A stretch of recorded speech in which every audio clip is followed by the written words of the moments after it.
Hi, teacher creativity, calligraphy, mini workshop people. It's Diane. I'm on the other side of this camera, so you can't really see me. You're just going to have to take my word for it that I'm here. This is a little lesson that I just wanted to go over with you to talk about your materials. And first, I want to say one more time, I feel like I'm saying thank you a lot to Susan, but I really do appreciate all of her efforts.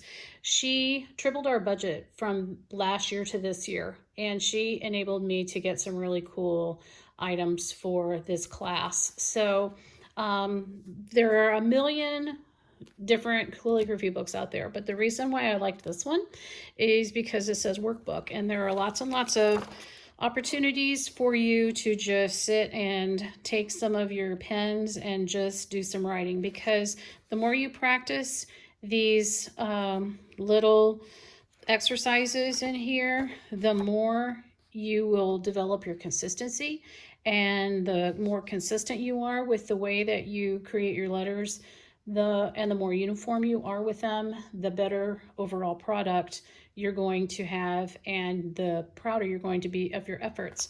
So this is a great little book. I also, because I started my calligraphic life using I guess what you would call traditional lettering, I wanted you guys to have this little set of pens. And I love these little pens because you get a lot for your money. First of all, they're in color, and who doesn't like that? And they also have a dual tip on them. So, you want to do something with a smaller letter, you have a smaller tip, and you have a larger opportunity to create larger letters, you have a broader tip on that. This is more for traditional lettering, but you can use it for modern lettering too. And you have green, blue, black, and red. So that's a nice little assortment of colors.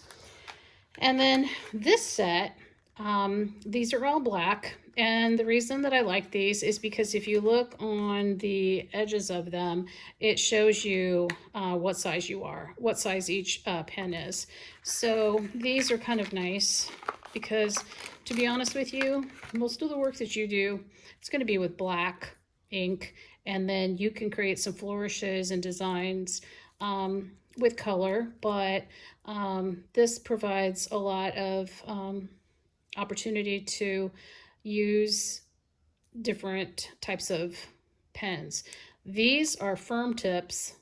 These have no give. They're not supposed to.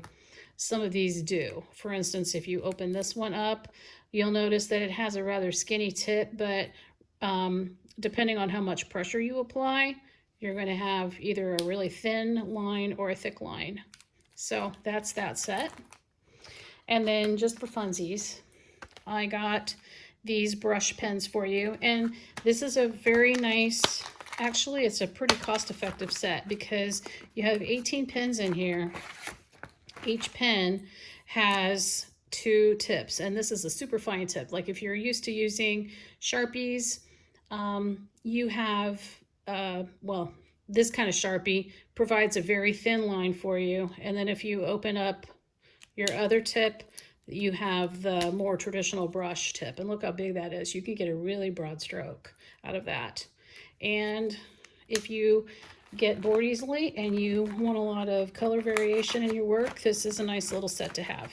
And I always like the kind that give you a reusable package to keep them in. That way it kind of keeps them all together. And the other thing that I wanted to provide for you was just a plain old Sharpie marker. And the Sharpie marker, I've lost them, but it's the kind that has the sort of traditional tip, sort of like the colorful set that we got in our boxes of general supplies. And then if you flip it over, it's got the really thin one, which is just for really fine work. So that is the lowdown on your supplies.